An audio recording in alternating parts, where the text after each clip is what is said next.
Hello, listeners. Welcome to yet another episode of Courage Talks. And today, Courage Talks episode is very special. He's just not a guest, he's a dear friend as well. And being a friend, obviously, I know a lot about him, but it's important that the whole world knows about him. Funnily enough, this is not the first time we are coming on a podcast platform. I already been on his podcast platform, amazingly titled Reverse on Onwards. And I got a chance to share my fitness journey. And I thought it's time for me to give it back to Mr. Akhil Minocha, corporate leader with more than 2 decades of experience across technology and telecom, a podcaster, writer, blogger. I mean, his introduction can go into another 10 minutes, but I will cut that short and let Akhil say a bit more about. Welcome, Akhil. Thanks, Ethel. Thanks. Indeed, a pleasure to be there in your podcast series, and thanks for the invitation. So, just a few lines about me. So, I've over 2 decades of experience, leadership experience, and I've successfully incubated and scaled businesses, driven revenue growth across software products and services, technology, and telecom. At present, I work for a French technology company called Cast Software and help enterprise clients on their digital transformation and cloud journey through application modernization. I've previously been in roles where I've worked with companies like Persistent Systems, HCL Infosystems, Intel Technologies, and Airtel. Apart from this, as you rightly said, I'm a speaker, author, podcaster, writer, blogger, and startup advisor. My podcast series, Reverse and Onward, attained a number three ranking on the Apple podcast charts in the fitness category in March 2023. I mentor and guide entrepreneurs on sales, business development, product strategy, market entry, and innovation. And I'm also a charter member of TIE at Delhi, the Delhi NCR chapter. So Yeah. that's a little bit about me. Wow, man. Quite phenomenal. I mean, this is a line which I get a lot of times. I need to give that to you. इतना सब कैसे कर लेते हो यार? But this is Akhil of today, right? Why don't you take us down memory lane? What was the बच्चा Akhil all about? शैतान था, नादान था, भोला था, हरकतें करता था, चुप रहता था. Tell us something about your childhood. So, as a child, I've grown up in a defense family. So, from that standpoint and that perspective, it was definitely a disciplined life. Also, gave you the access to a fair amount of activities and sports, which people usually may not have that kind of an access. So, right from swimming to gymnastics to horse riding. So, I was an active child, so to say, during my early years. That's about it. So, that's good for a Wow, small, very brief interesting. introduction. Very interesting. You mentioned about your dad. You mentioned about the defense background. I cannot hold back, but tell us about your dad. Tell us about the stories of courage, which we have always been listening, but we never got the complete story. So here it's the platform, stories of courage from Akhil about his family and parents. Yeah, so let's actually first get down to courage, right? So there have been various different definitions of courage. And the way I look at it, the definition that I resonate most with is that courage is the choice and willingness to confront agony, pain, danger, or uncertainty, right? Yeah. And which is why courage is not only limited to people who get gallantry awards or are soldiers. Courage is something which each one of us exhibit, right? Yeah. Yeah. So, having said that, and responding to your question, I've seen instances of courage in my close relatives and my family. So, let's start with, for example, my father. So, my father, I've seen him to be a big smoker and I've seen him being fond of his drinks. And it takes definitely courage and determination to kind of give it off. Yeah. I've seen very few, give off smoking or give off drinking just by saying that, listen, I'm throwing the cigarette butt on the ground and I'm crushing it. And from this moment onwards, I'm not going to ever touch it again. And Yeah. that's what he did. So that's what, coming back to my grown up years, that's what I grew up with. A lot of willpower, a lot of determination, and really saying that, okay, from now on, I'm not going to touch this, and he never did that. Recently, I was, which was, I think, probably pre-pandemic, I used to be traveling a fair bit, and my father had put on a fair amount of weight, and he had fallen down twice Oh uh, man. within a span of about 10 days, and which got me worried when I was traveling. So conversation and realization by himself, and he realized that he has to lose weight. So he lost 23 kilos, in Goki. So, Okay. Vishal Gondal had featured him, and you would have seen him in That's ads, right. one ad with Akshay Kumar. So he was well acknowledged with his feat because he was close to 80 and he did that. Apart from that, my grandfather, I see him as a man of a lot of determination. So he expired at the age of 100, but the Wow. way he was one of the first few, probably class of 1918, 18, Massachusetts Institute of Technology. And Wow. this was at a time when people found it difficult to, get overseas education. You had to travel Yeah. 45 days in ship to get Oh, education. yes, of course. So instances like these have kind of inspired me. My father continues to be a very big inspiration for me. My sister too, I've seen her during my grown up years as somebody who would just not even exercise or walk, but she's been the Everest Base Camp and some of the other trails. She's been very active in terms of her physical routine. So that falls under courage and determination, and Yeah. that's what I kind of admire and try and do justice or try and follow being in my family. No, that's quite phenomenal, and I always love this part of the courage talks where people talk about their family and their fathers and their grandfathers, and I realize how much of genes contributes in actions related to fitness or health. Right? I mean, we tend to ignore it, and then when you just need to recall your ancestors and recall your forefathers, and you realize that you already have that genes in you to be able to fight or overcome that big barrier or come out of that. Taking a step back, I think we obviously hear a lot of courage stories of the type which you mentioned in our day-to-day lives, but our workplace is no different, right? We always come across many people who take up bold decisions, take up unassuming challenges and deliver despite the hardships which they might be going through either in their personal or professional life. And you have had a glittering career, I might say, right? So any instance of courage which you would like to highlight from your professional life, something which stays with you and something which inspires you and maybe inspire our listeners as well? So I'll date back to my days at Videocon Telecommunications, which was a new age operator, and I was responsible for value added services there. And this was an operational revenue responsibility where, on a day to day basis, what's the revenue increase and what's the revenue leakage was something which was very important to be pursued on. So one fine day, one of my reportees who was responsible for data, he came to me and he said that, sir, there seems to be a leakage on the messaging pipe, right? Oh, So people who understand telecom would understand what I'm saying. So through the messaging gateway or the messaging pipe, we used to do these vast promotions. And we had some of these vendors who used to manage the pipe. So I said, what's the leakage and what is the magnitude of the leakage? So probably this particular vendor was misusing it. So he says, well, it's about, could be to the tune of 3 to 3.5 crores a month. Now, just for a context, the revenue that I was closing on every month was about 6.5 crores. oh Now, man, this meant more 50% than of your 50 to 60% of the revenue that I was getting. Right. So, and this reportee of mine was completely tensed. I told him that, listen, don't worry. If somebody has to take a blame, I will take the blame. You don't worry on that. And, this at that point of time, somebody could have brushed it under the carpet. I decided to approach the CEO, walked up to the CEO's office, told him that there's an issue.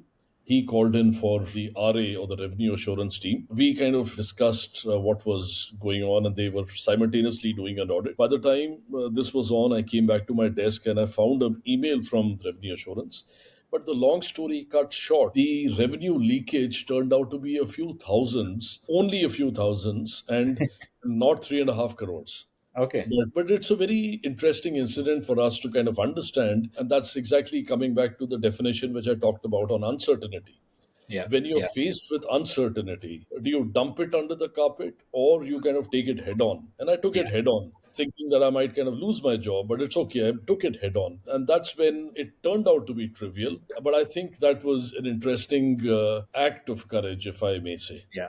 No, no, fantastic stuff. And when you were explaining the definition of courage and the incident that you talked about, for me, courage is embracing discomfort, right?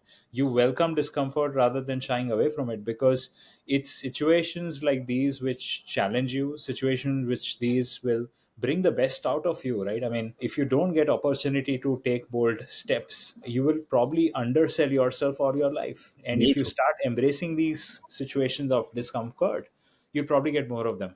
right? And then you go from one to the other, and suddenly you realize that you are a completely transformed person, because you are a lot more open, lot more vocal, lot more forthcoming in terms of taking up challenge, and life gives opportunities only to people who ask for it. Simple as that, right?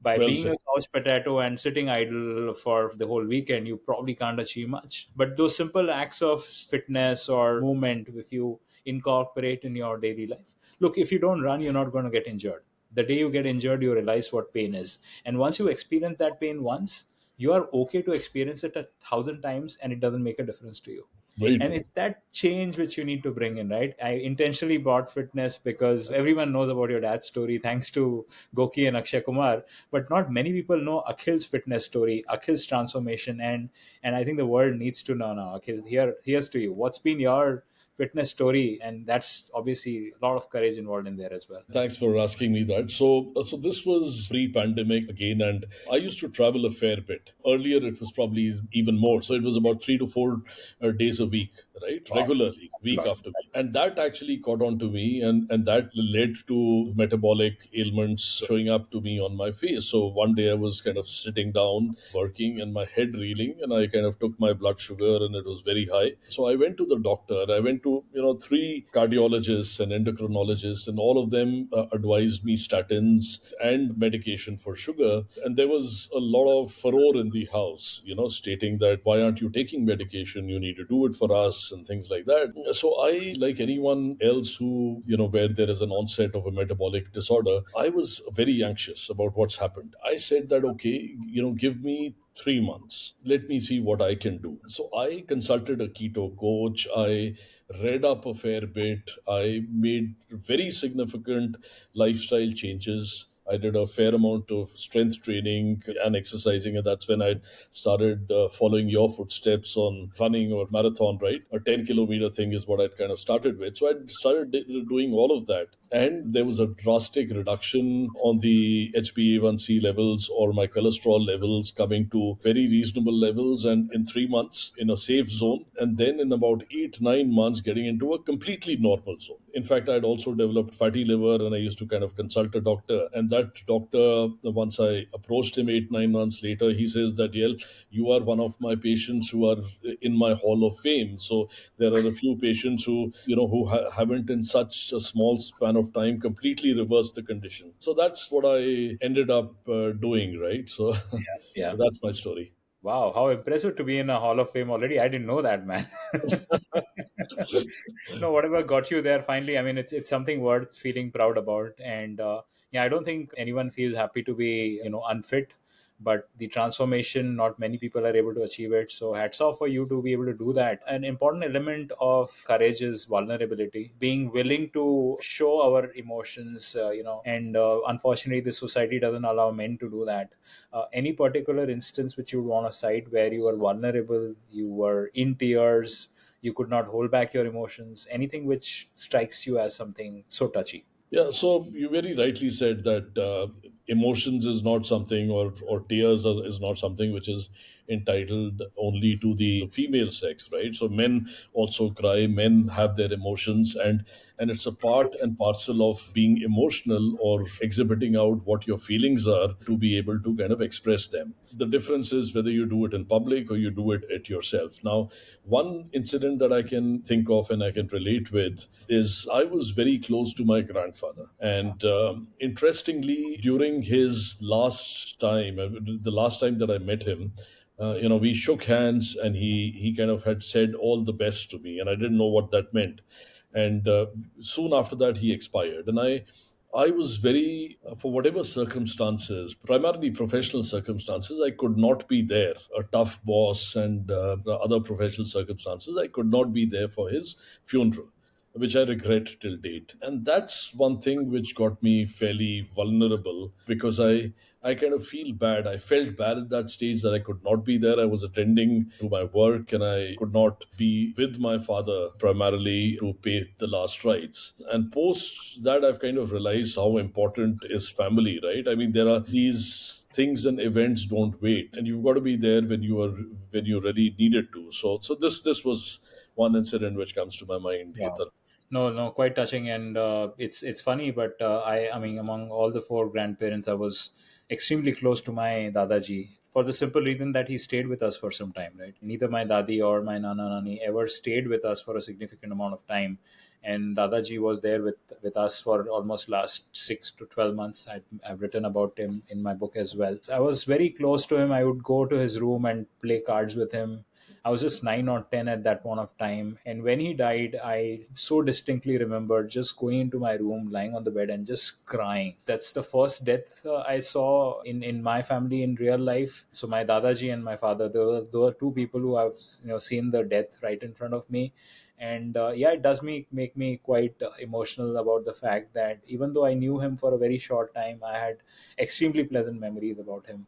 And trust me, Akhil, I mean, while you might not have been there in the funeral, but having him in your thoughts, drawing inspiration from him, I think you're doing your justice to your love for your grandfather. And I think you have a phenomenal story to tell as well. And I'm sure that your grandsons will look up at you very similar to the way you look up at your grandfather as well. But yeah, I mean, amazing stuff, right? I mean, right from corporate life to work to your family to yourself. It's amazing how we can draw inspiration from courage in daily lives, right? I mean, the very essence of this podcast is my book Against All Odds. And what I found distinctly remarkable in my dad's story, which is what the book is all about, was the courage in day-to-day life, right? I mean, you don't need to get a gallantry award for getting out alive from a train accident, but that's what my father did. And it's important those stories come out, because then a lot of people who are quote unquote common men can really, or women for that matter, can actually start drawing inspiration from themselves and the near and dear ones, right? So it's been fantastic talking, Akhil. Any parting shots, any story which you would like to leave us behind, anything which you have to say towards the end? The only thing which I would like to share with the listeners and leave a thought for the listeners is what I've realized in life, and one of the learnings is also we spoke about my revenue operations role at Videocon. If you've looked at Telecom, even Airtel for that matter, there is so much of uncertainty on revenue and so much of pressure on a day by day basis if you're in that kind of a role. And it teaches you one thing. It teaches you that you've got to be resilient, you've got to be positive. And that's what I've tried to imbibe in life in general as a rule, right? So when the going is not in your favor, when you think that there is something which is amiss and you're in doldrums, what you really need to do is think back, relax, be patient, and find a way. And being patient will really help you find a way. I don't know whether you follow Ravi Venkateshan. I saw him speak about the same thing, the former chairman of Microsoft in India. So he spoke about a particular incident where they were talking about a Zoom meeting and they had a non-commercial license, right? And the entire team got into a frizzy. They had a big meeting on. And he was just taking that example that with 3 minutes to go, they renewed the license or they converted the license into a commercial license and they could have a seamless meeting. And he said that during those 3 minutes, shown my anger and frustration on my team, then we would have not had that important meeting at all. Very important that during adverse situations to maintain your cool Yeah. and to be able to be positive. And that's what I will leave with the audience. Maintain positivity, maintain good health and fitness. Yeah. These are the two important facets to keep you, healthy, wealthy, and wise. That's fantastic. And I think no better way to end that, Akhil. It's been a great experience listening to your stories of courage and endurance. And I'm sure the listeners will also benefit from that. Thanks a lot, Akhil. Thanks a lot, buddy. Thank you. It's really been a pleasure, Hetal. Thank you. Thank you. Cheers.